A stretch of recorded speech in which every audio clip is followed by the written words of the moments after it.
Hi, third grade. Today is our double class day, so we're going to do one writing activity and you've got a bonus puzzle. So let's go.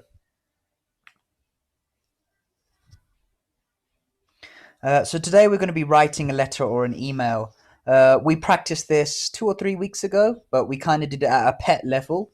And I'm sure you've done this many times throughout your school, your English learning lives. But we're going to take it up a level. We're going to be writing now a very professional, formal letter or email. Okay, so this is at the first certificate level. So there are a few things they're looking for, which we're going to go over today. Not very difficult at all. So, the first thing that we have to think about when writing a formal letter or email is how we start and finish it, and that is the greeting. Okay. So, when we start a formal email, we need to start with dear, and then we need to start with one of these titles. Okay. So, you've got the title and you've got the surname. Okay. So, title and surname, primer apellido. Okay. So, we've got four different titles here. So if we have MR, the pronunciation is Mr., and that is for a man, okay? That man can be married, he can be unmarried, it doesn't matter. All men will have the title Mr., MR. Now, if it's a married woman, we will say Mrs., okay? The R, I like to think of it as ring, a wedding ring. So the pronunciation Mrs., and this is a married woman. If the woman is unmarried, she can still have a boyfriend, she can still have a partner, but if she's not married, we will say miss, okay? So an unmarried woman, miss. And then finally, if we don't know if she is married or unmarried, we'll just put ms. The pronunciation is the same as this, so miss, okay? So she's a woman, but we don't know if she's married or unmarried. Of course, you could have Doctor, dear Doctor Strange. Um, Now, this is if we know the name of the person, okay? If we don't know the name, we can say to whom this may concern, okay? That is for someone we don't know. Another one I've just realized that I have forgotten to write is you can also say dear sir or madam, okay? So dear sir or madam, or to whom this may concern. But if you know their name, you need to write the title and the surname. Even if you know their full name, for example, Scarlett Johansson, in the title at the start, you don't say Dear Mrs. Scarlett Johansson. Never. Dear Mrs. Johansson. Title and surname. Now, if we want to finish our formal letter or email, we can do this in a couple of ways. You could say yours sincerely and then your name in full. Okay, so the start is title and surname, and then the finish is name in full.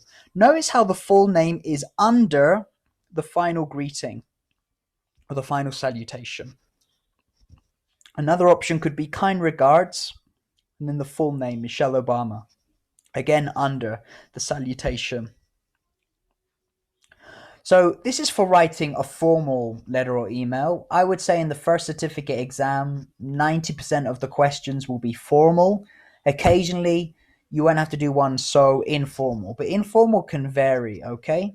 So be informal when you start, you can just say, hi, Rachel, or just Rachel. You can just write the first name, especially if you're writing a letter, for example, if I'm writing a letter to Carla, she's my boss, I might just say Carla or hi Carla, okay? I don't have to say dear Mrs. Renteria because I know her.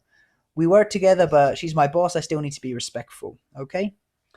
And then when we finish, I can just write my name. You can just say cheers, Derek, Derek. I would just write James, okay? So most important ones are the formal ones, and that's what we're going to practice today. Now, once we have our greeting, our salutation, now we need an opening and a concluding statement, okay?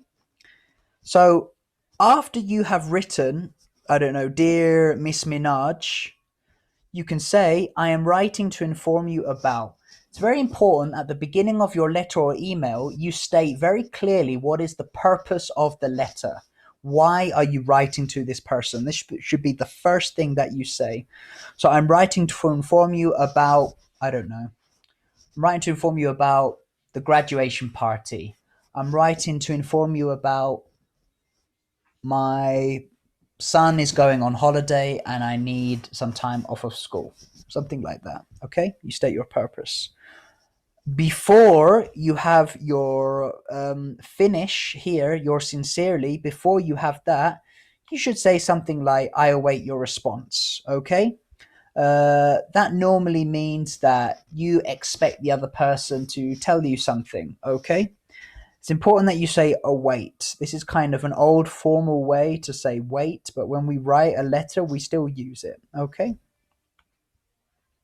So, formal language. We've got to be using formal language all throughout the letter. Formal language is quite easy to use. We just got to make a few changes. So, words you would normally use, we've got to change it to the formal form. So, instead of saying want, say I would like. I would like you to come to my party. Instead of saying can, say could. Could you bring some food? Instead of saying will, say would. Um, I don't know.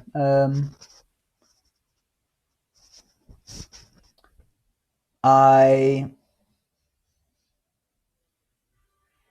I would be happy if you can attend. Instead of check, say verify.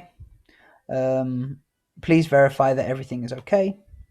Instead of saying sorry, say apologize. I apologize that I could not write back to you sooner. Instead of saying tell, say inform. Please inform me if you will be coming to the party. Instead of saying come, say attend. I would like you to attend the meeting. Okay, so just these few words, let's change them to the formal form. So finally, in the question is going to tell you a few things to do. Okay, so let's look at this question here.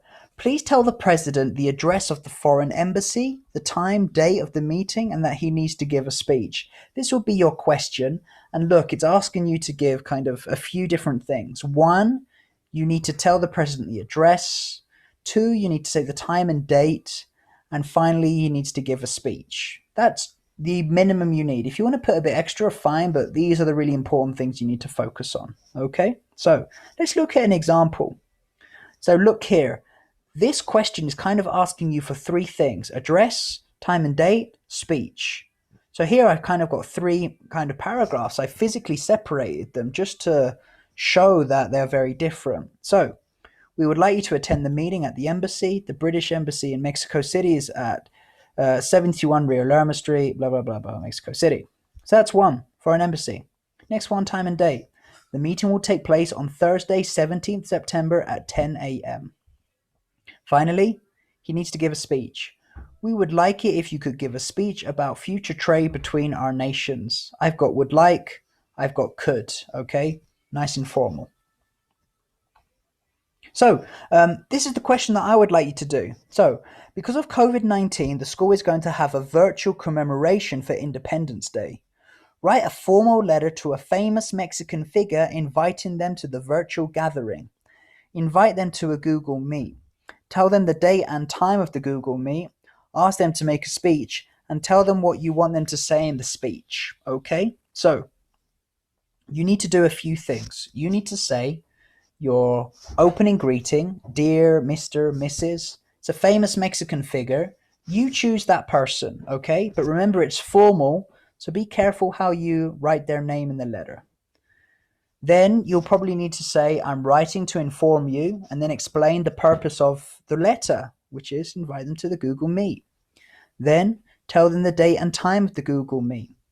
Then you will ask them politely to make a speech at the virtual commemoration. And finally, tell them maybe what kind of things you want to say in the speech. Do you want them to be motivational because of COVID? Do you want them to be patriotic, to talk about the importance of the independence or the importance of the celebration, or maybe to enjoy the day with your family, with your friends? You decide. It really is up to you what you want them to say, but you do need to say this. This letter needs to be minimum 150 words. There doesn't have to be a maximum, but it's just a letter. It's not an essay, so you don't need to write lots and lots of information, just a minimum of 150. That is the end of our video today. Remember, in today where we have the double class, you have 2 classes to do the writing activity, okay? So you need to upload the letter before the end of the second class, okay?